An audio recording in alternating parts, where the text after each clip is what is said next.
Hello, everybody, and welcome to Security Tapes. And today we have with us Jia Fu from the British Film Institute, along with Adam, our director and resident adversarial testing genius.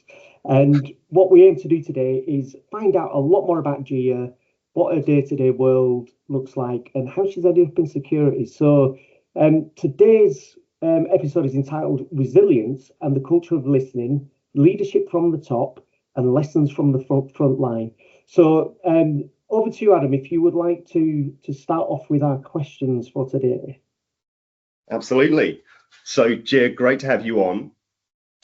Now, everyone comes into security a slightly different way, it seems. What was your route in? Sure. Well, firstly, thank you, Vin and Adam, for having me. And great meeting you too and chatting with you here.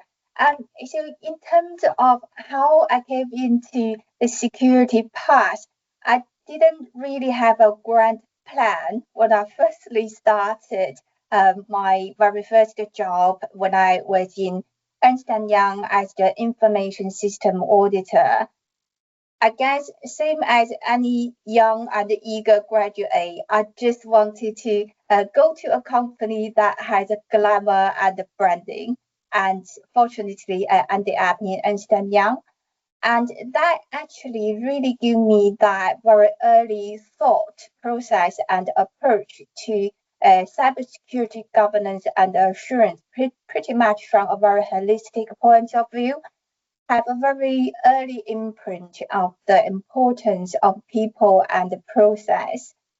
Then I moved to UK and jumped across a couple of different jobs, eventually purely by chance, ended in a dedicated information security team in London School of Economics, and pretty much where it actually built my career from the information system officer to the information security manager, then finally head of information security.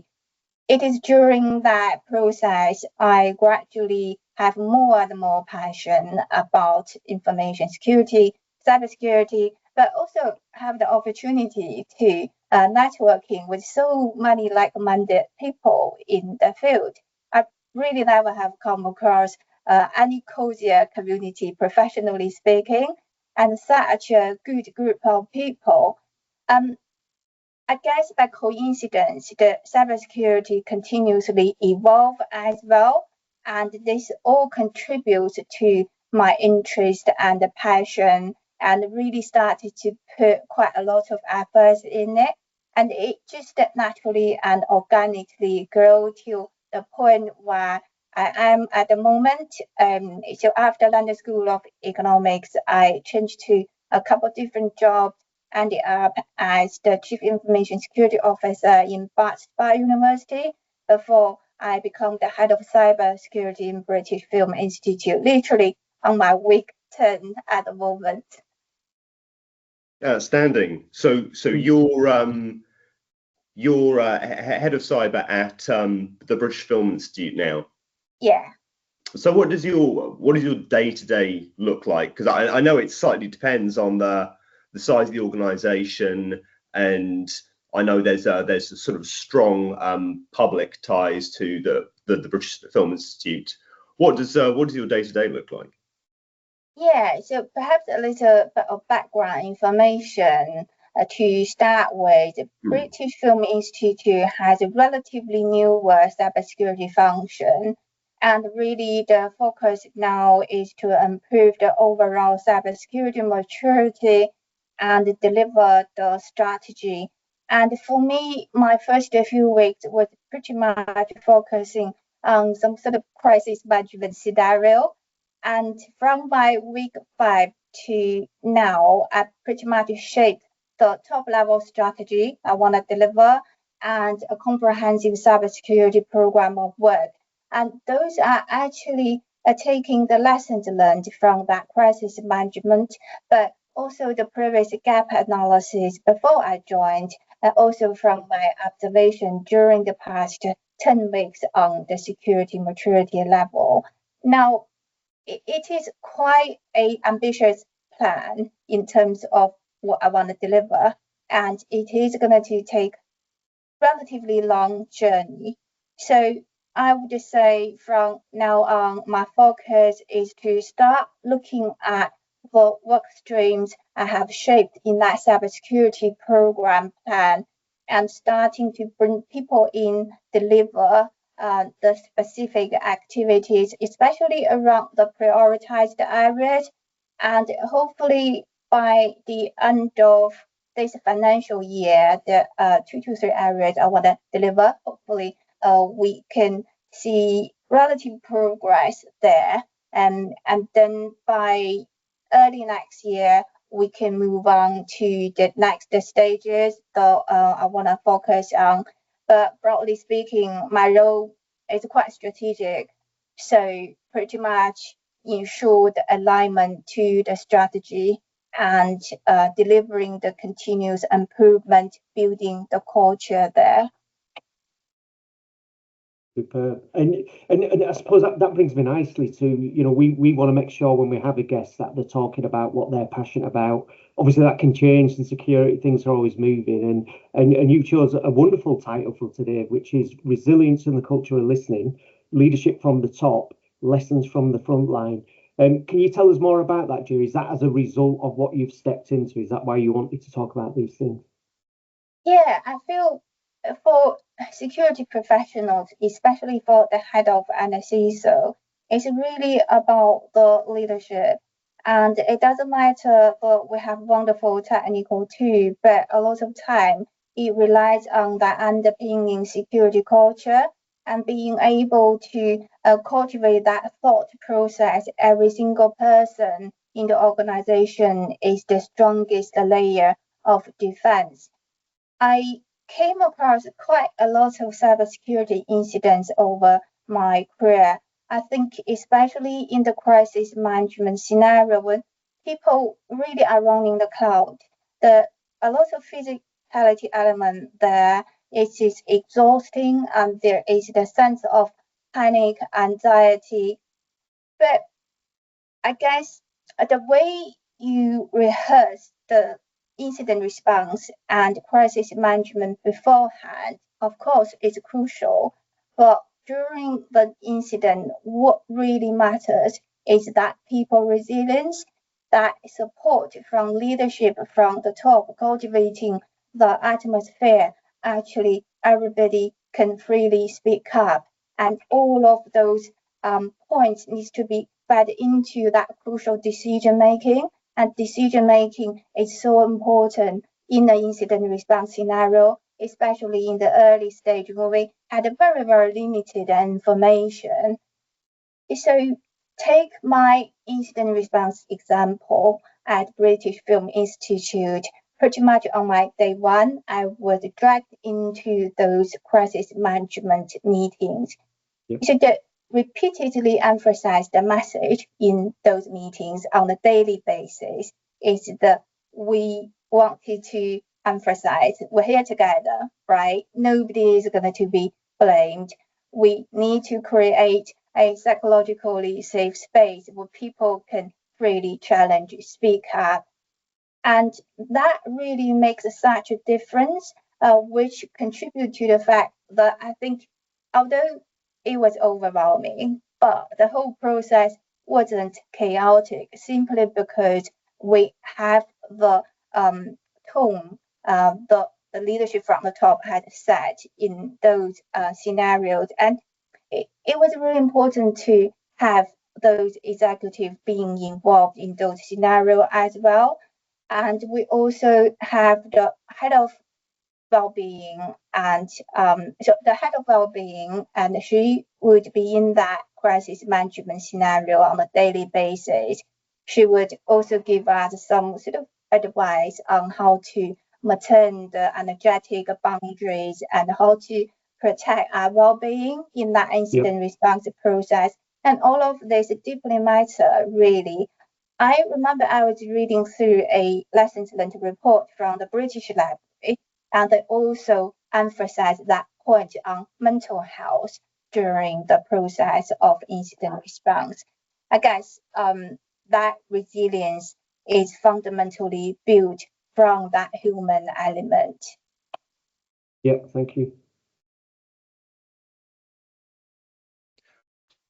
Perfect. So in terms of resilience and sort of lessons learned from things like breaches, incident response, what would you say your sort of big takeaway is in terms of what culture needs and in terms of preparing teams to respond to those events?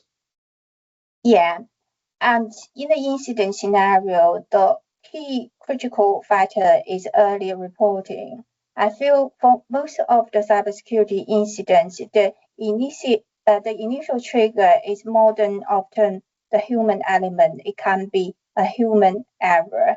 It can be something that we discovered, but we think, well, it's probably okay, and we didn't report in a timely basis, and then the extent of damage start to escalate until it reaches the point where we had a significant breach. But it isn't easy to establish that early reporting process if we don't have that trusting culture. A typical example is phishing simulation testing. Most organizations tend to push out, but the focus really it needs to be on the reporting rate to have the muscle memory in place where if there's something we want to report early. And this trusting element, it needs to be driven from the leadership from the top as well, and the synchronization across all different layers of leadership across the organization, that shared belief the cybersecurity is a long journey. It has the technical elements, it has the governance element, but fundamentally that culture element needs to underpin everything. It takes consistent small chunks of communication. For cybersecurity professionals, it's quite important to grab that time, space, and surrounding, if you like, to sell that idea. And as I said, security professionals, it is about the leadership. So in a way, when we articulate that idea with that focus of building that culture gradually through a long journey, we have to think about how can we understand the objectives of the business people, and how can we actually read the sentiment of the room and thinking about the way that we can gradually sell their ideas. Perfect. And I guess when I think of breaches, I think of them being sort of quite chaotic. Everyone's a bit sleep deprived. Everyone's a bit stressed out, especially if you're in the papers, if you're in the media eye, like particularly some of the recent breaches that we all read about. How do you prepare the team and the culture elements and make sure everyone isn't getting sort of overwhelmed and stressed out, and that people do have kind of the mental bandwidth to listen to one another, but also focus on the job they need to do? Yeah, I mentioned about the tabletop exercise, the rehearsal of not only the incident response scenario, but also the crisis management scenario. Just continuously building that muscle memory over time is quite important, especially if we, in that scenario, have the executives being involved. They realize that they actually have that responsibility, not just in the incident response situation, but it takes the day-to-day commitment to contribute to the status we want to reach, while in the actual crisis when it happened, we can collectively coming together. And so from that top level buying in that we can get through the tabletop exercise, and then from there driving down into the day-to-day user awareness for everybody across the organization as well. It could be multiple communication channels, presentations, cybersecurity blogs, and pushing out regular communications when there's something happening in the field. Where here's what happened when we think the trend is recently there might be particular social media tend to a lot of impersonation of that social media targeting people, and building that idea actually we're not only defending our organization but ourselves as well. And from that angle, we can gradually build that conscious and unconscious thought process and getting people's interest and passion in cybersecurity. And I guess there's also the cybersecurity team as well, having that collaboration and collective thought. What is really important, and there needs to be a balance among the technical element and how do we articulate those and the process governance elements to the different stakeholders across the organization. So there's so many different layers. It needs to come together from the leadership at the top and different layers across the organization and down to the team and every single person across the organization. Yeah, that's a good point. And it kind of brings me to the next point, really, which is obviously from a communication viewpoint, one of the things you've talked about is that leadership and the willingness to listen. So that's your leadership. Everyone's looking to you, obviously, as you lead, and then the leadership of the organization, obviously with what they're looking for. Can you give us examples of how that kind of panned out in the recent situation? Any good examples where it worked well, the leadership and listening, as it were? Yeah, it's about the recent example. First of all, in the crisis management meeting, we have the key person from the executive board being in that conversation, and pretty much there is alignment between me and them in terms of how do we want to respond to the incident. And there is this consensus, which in my view is really important. We have to encourage people. We have to emphasize that we're not blaming a particular individual. And I guess there's something that built from the long term, probably from previous months and months of conversations in any setting. But there is conversations going on consistently, but also grabbing what's happening externally to cultivate that sense of urgency. With British Film Institute, so we have the similar so British Library, for example, that operating very similarly to BFI. There's certainly a sense of urgency as triggered by that incident. So even before I joined BFI, there's already a focus on cybersecurity. And then there was quite a lot of tabletop going on as well. And it all contributed to this scenario I came across on my day one, where people are fairly organized in terms of response. And then, as mentioned, the collective understanding of what sort of an environment that all want to build for people in that scenario. There is already the sense of alignment, if you like. Then there was quite a lot of conversation after the incident happened. There are interest from the executive board, from the audit community, from the board of governors, and this is all the opportunity for cybersecurity professionals to articulate that idea, what needs to be done next.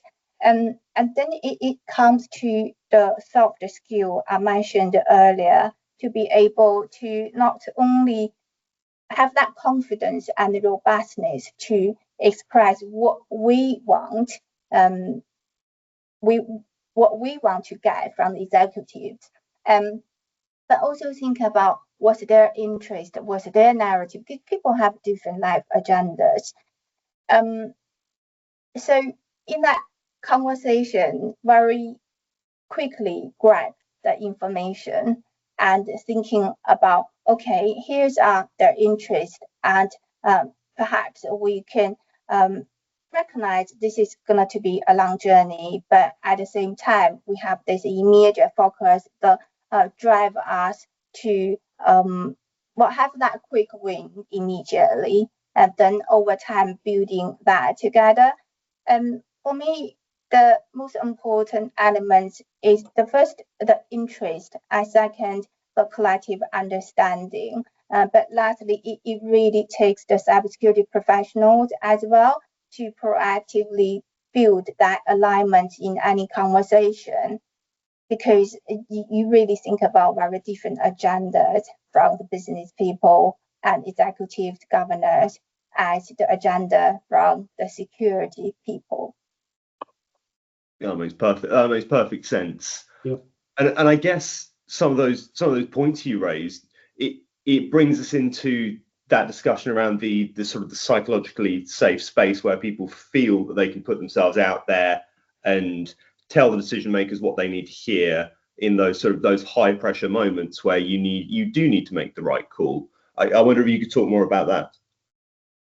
Yeah, sure. I slightly touched on earlier, and it's quite important in that daily incident response meeting. And every day we have agenda item in those meetings, and one of the agenda item is inevitably always psychological safety. So we make sure on a daily basis we emphasize the message.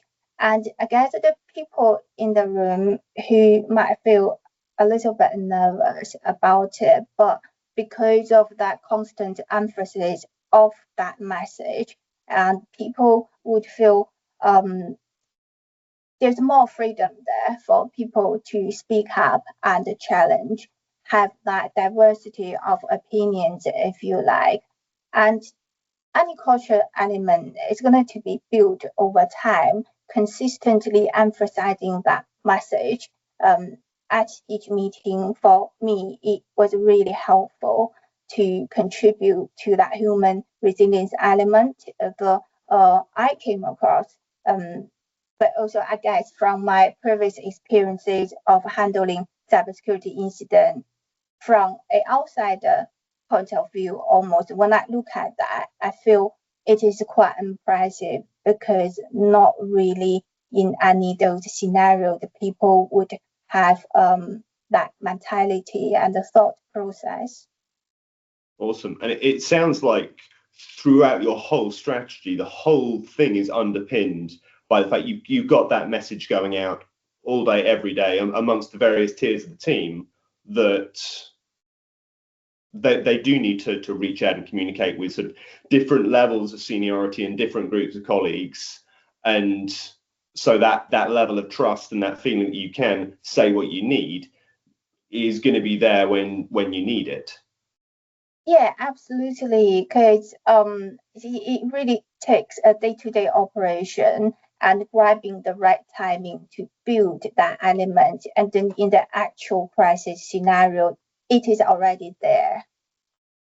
Yeah, that's fantastic. I mean, I'm loving this, Jay, because for us, what the whole point of the podcast is, and we had this idea quite a while back, and we've been speaking for a while, as you know, anyway, to get to this point. But it's about sharing from experience and how we can help each other. And I think as an industry, as a sector, there's been a bit of a spotlight on us because of M&S and the Co-op and Harrods, but specifically M&S. And what it taught me was some things I didn't want to know about our sector. I think the way some organisations, I think the term used, I've seen around LinkedIn especially, is ambulance chased and came on pointing fingers and coulda, woulda, shoulda, which is not the right approach and takes it, in my opinion, down a wrong path. And then the heartening thing was to see, I mentioned this on the last podcast, actually, other CISOs and other IT professionals come out and offer support and assistance. And what you've described to me is like how you should do things. This is like, this is what we're aiming for, to do it in the right way. And I think it leads nicely to the next point, which I know you wanted to talk a little bit about. It's important to learn from failure and have the right attitude about that. And I feel if you come at stuff from the the wrong angle, people go into themselves, they don't want to communicate. It becomes almost a culture of fear. Whereas the way that you've approached things and the way you're building things there, it's the opposite of that. It's very open, very supportive. I mean, how do you feel that affects people's attitude towards failure and how they can learn from it? What's your experience in how that works? Yeah, during the early stage of the incident, it's inevitably thought there will be a very limited amount of information. And really, at the same time, we have to make quick decisions. And in that situation, often the decision might not be the correct one from the start. And I made mistakes in that scenario as well. But because of the atmosphere we had in that scenario, I feel we'll make a mistake and there will be the for the thought process that will collaboratively rectify the mistake.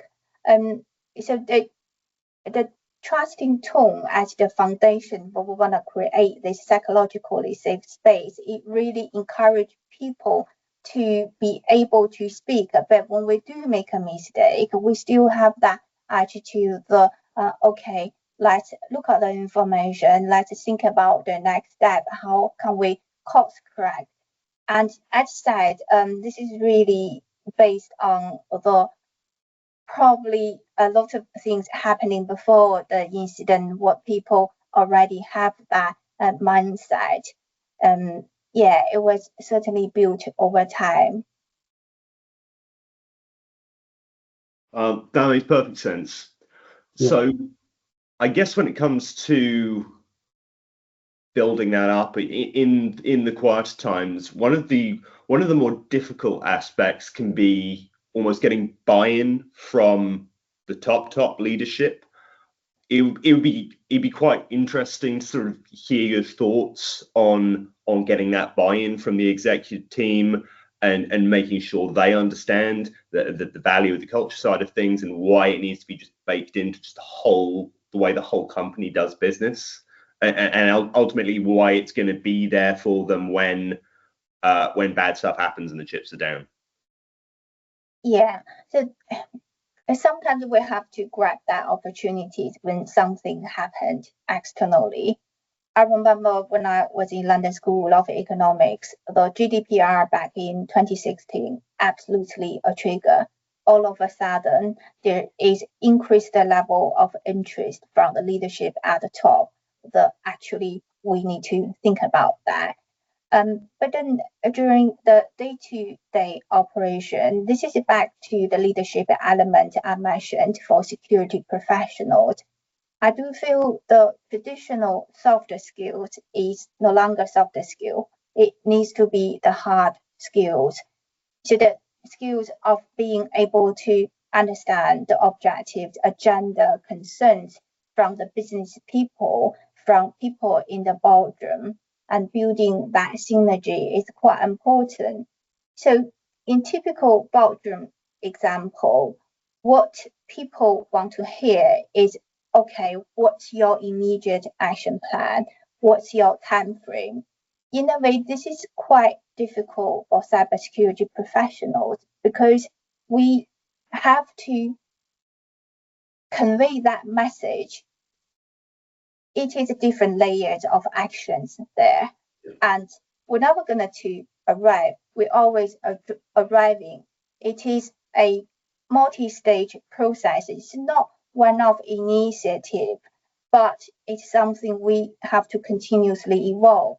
I mean, things are dynamically evolving and people are dynamic. So for CISOs and head of having that soft skills to articulate, but at the same time, also think about the concerns and objectives of the recipient. A lot of time, I think we have to understand the communication is not dictated by the speaker. It is dictated by that recipient. Right. What they want to hear and what are their interests, and able to create that synergy in the middle. Interesting. So I've got a question here. So it's always said that from the technical side of life, it's like, oh, you need to be able to, need to know how to talk to the board. You need to know how to communicate with them. Does that mean that you try and encourage the board to understand your practitioners and communicate with the people down at the doing level?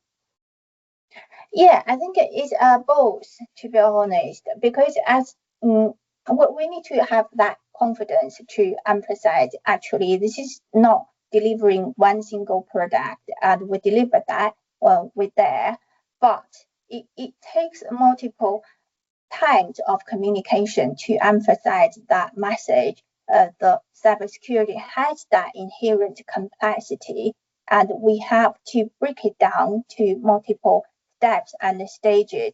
But then at the same time, it's also quite important to clearly articulate that roadmap. We're here now and we want to be here there. But then here's the next immediate step we want to take. Let's do that, make that movement, and then we pause, report back, have another assessment of where we are. Then we initiate that conversation again to see, okay, what do we need from here? And it's not going to be one particular conversation, but it has to be something that consistently to be built on. Yeah, makes sense. And obviously you've come in, Jia, at a time of change, sort of enforced change as a reaction to what's happened. And so you literally are an agent of change coming in to make things different. And I just love your entire approach. And you mentioned sometimes you've got to take the opportunity presented to make things better. And obviously one of the things we've talked about quite a bit is the pressure on the people in the team and the psychological side of things and that safety and inclusiveness. And it's great to feel these days it is something that people talk more about. And again, with the situation you've stepped into, it puts a spotlight on, which you've used as a great opportunity to say, guys, we've got to think about each other here, which is a really good sort of response. How will you maintain that through quiet times? Because obviously now that these things are more openly talked about, it's good to say, actually, we don't just need to do this in crisis. We could offer that support continually and improve the environment on an ongoing basis. I mean, what sort of plans do you have on that front there? Yeah, it's back to the point that I mentioned earlier about the multiple channel of communication and being able to grab the time space surrounding to articulate that idea. It could be, for example, I gave a presentation at all staff meeting, and that would be a perfect chance for me to emphasize the importance of early reporting, to emphasize that when we push out phishing simulation test, the purpose is not to catch people out, but we want to build the conscious thought process in the actual incident, you're going to report early. And it could be the regular cybersecurity blogs that I'm currently planning to push out the smaller chunks of message. And it could be the scenario mentioned earlier in the tabletop crisis management exercise. And when the senior people are in that room, it can be a particular scenario where they typically wouldn't realize at this point cybersecurity needs to be involved. So when I say crisis management tabletop, it's not necessarily a cybersecurity attack scenario, but more about from the business continuity point of view. And very often, the people in the room might think, okay, this is purely business focused, but able to, in that scenario, for me, point out actually at this stage, there is a cybersecurity angle there we need to start to think about. And that information will all formalized in the reports and output. And then the people will gather together to look at that again. And during that iterative process, gradually build the mentality actually maybe in some business scenarios, and we have to strategically think about cybersecurity early on. I guess in summary, it really takes the multiple layers of communication through different channels And that, in a way, also goes back to the soft skills of CISOs and cybersecurity to be able to cultivate that right opportunity to articulate the ideas as well. Yeah. So you said a couple of interesting things there, and I think it'd be really useful to delve into for other CISOs, other decision makers in security, and that was the sort of iterative process of taking an organization from a relatively low maturity and building up their culture, and that's not an insignificant thing to do. That's a massive leap in maturity. So I wonder if you could talk more to that sort of journey aspect and that iterative process, and your thinking around that. Yeah. So it needs to be, first of all, in the business context, because the cybersecurity risk is so dynamic at the moment, such a multifaceted field. It is not important, it is not possible to address any single layer of that risk landscape, if you like. So for me, the very first thing is to understand, okay, here are our business strategy, our business objectives, and from cybersecurity point of view, how can I drive that? But also I would look for best practice across the industry and bring them into the specific business context and build my own plan. A lot of times, I think it shouldn't be based upon one single best practice framework. It really needs to have that integrated thinking, if you like, and combine all these elements together and put those elements into the business context. Having that clear vision based on all those information we gathered up from, and then communicating that top vision to the team, to the stakeholders, and having that planning phase. And that is crucially important. And then by that stage, hopefully we already get a little bit buy-in. And then we have to think about what are the prioritized areas given the risk appetite and risk landscape. So especially for a low maturity level organization, very often the mentality there, we want to fix all the things together because everything is important, rightly so, because the later we start a security function, the harder it's becoming, and inevitably there are loads of stuff that we have to address. But being able to have that acknowledgement that here are the quick wins, this combination of those quick wins and building that culture at the same time for the long-term basis, it's very important to deliver that end objectives of those areas that we think can make maybe 80% impact, but with 20% effort. And as mentioned, it is an iterative process. So having that measurement and reporting in place and consciously pause at certain stages and think about, okay, here's what we have achieved, then assessing the risk again, but then at the same time having that constant conversation with people in the boardroom and having that awareness for them while we are as well is quite crucial. So yeah, I guess it really takes a long process, but at the same time being able to unpack those information, breaking it down into different stages, coupled by the consistent communication to the different layers of stakeholders. Yeah, makes sense. And obviously you've come into your current environment. There's a lot going on.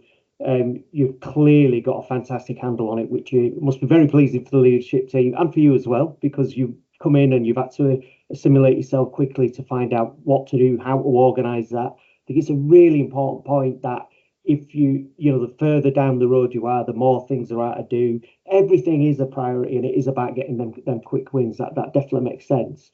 If I can ask you to use a magic wand and remove yourself from your current position and think of the overall sector, what would you say for the overall sector is the biggest challenge facing people when it comes to security at the moment? I know it's quite a woolly wide question, but I just wonder what your thoughts were on it. Yeah, I still want to going back that element of alignment between security and business people and people in the boardroom, because people have different narrative agenda, that we have a different life, if you like. And then I guess it is back to what we're talking about for the CISOs and head of to have that soft skills to be able to articulate. But also, there is this waking up process. I do hope the whole industry is waking up to the fact that we do have to talk about the risk language. We do have to do more storytellings. And this is precisely the challenge, I think, but also create that opportunity for the cybersecurity professionals, because sometimes we feel that frustration for lack of understanding from the business people, but perhaps we can also think about how can we improve our communication to make sure this message is coming through, but also demonstrate to the business people actually we understand what they want to achieve, and being able to ultimately achieve that synergy, if you like. Because cybersecurity, it needs to be one of the competitive edge. It needs to be something that give business the confidence to be able to make a bolder and more innovative decisions. And for me, that is very difficult to reach to absolutely the biggest challenge.